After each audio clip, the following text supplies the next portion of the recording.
طارق بن زیاد جبرالٹر کا قبضہ لینے کے بعد اسپین میں اتر گیا۔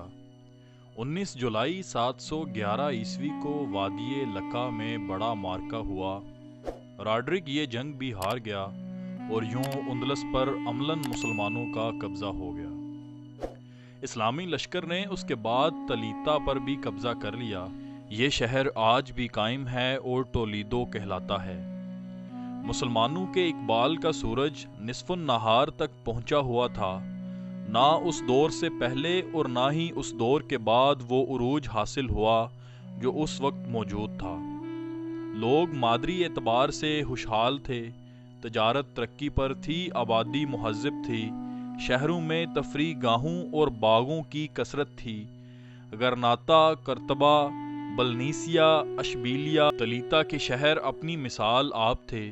وادی الکبیر کے دونوں طرف 30 میل تک میوہ دار درخت ملک سے منگوا کر لگائے گئے تھے۔ دارالحکومت قرطبہ کی تو شان ہی کچھ اور تھی۔ آبادی 1 ملین تھی، مکانات کی تعداد 20,000، مساجد 3,000 تھیں، حمام 300 کے قریب تھے۔ اسی طرح ایک اور خوبصورت مضافاتی بستی الزہرہ تھی جہاں شاہی محلات تھے۔ شاہی لائبریری میں 6 لاکھ تک جلدیں موجود تھیں۔ جامع مسجد قرطبہ اپنی وسعت اور خوبصورتی میں بے مثال تھی۔ اس کی چھت 1400 ستونوں پر کھڑی تھی۔ یہاں بہترین یونیورسٹیز قائم تھیں جہاں دنیا کے کونے کونے سے علم کے پیاسے اپنی پیاس بجھانے آتے تھے۔ طارق بن زیاد کی فتوحات کی خبریں جب افریقہ پہنچیں تو موسیٰ بن نصیر کے دل میں طارق کے لیے رشک کا جذبہ پیدا ہو گیا۔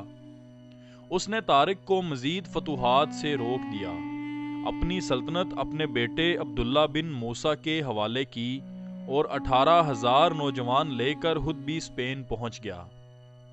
یہ جس مقام سے اندلس پہنچا وہ بعد میں جبل موسیٰ کہلایا، لیکن یہ جبرالٹر کی طرح مشہور نہ ہو سکا۔ موسیٰ اسلامی لشکر کو قرطبہ تک لے گیا۔ خلیفہ بن ولید بن مالک ایک سیلف سینٹرڈ بادشاہ تھا، وہ اپنے علاوہ کسی کو کامیاب اور کامران نہیں دیکھ سکتا تھا۔ اس نے طارق بن زیاد اور موسیٰ بن نصیر کی فتوحات کی خبریں سنی تو اس نے دونوں کو دمشق طلب کر لیا۔ موسیٰ نے قرطبہ کا چارج اپنے بیٹے عبداللہ کے حوالے کیا اور طارق کو لے کر دمشق پہنچ گیا۔ بادشاہ نے دونوں کو معزول کیا اور ان کا احتساب شروع کر دیا۔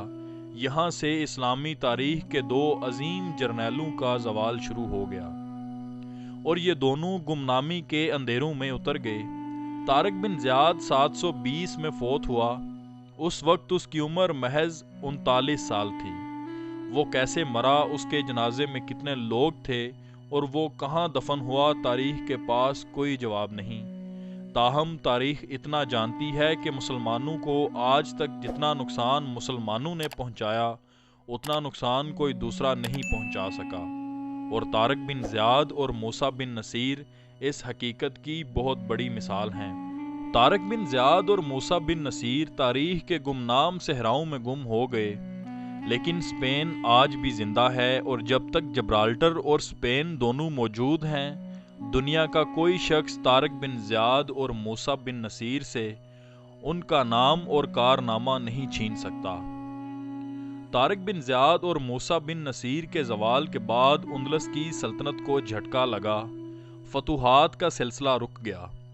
موسیٰ بن نصیر کا بیٹا عبداللہ بن نصیر قرطبہ میں قتل کر دیا گیا، لیکن یہ افراتفری عارضی تھی، کیونکہ 788 میں اموی شہزادے عبداللہ اول نے قرطبہ میں پہلی اسلامی سلطنت کی بنیاد رکھی۔ مسلمان آگے بڑھے اور اسلامی سلطنت شمالی اسپین کے علاقے استوریاس اور فرانس کے وسط تک پھیل گئے۔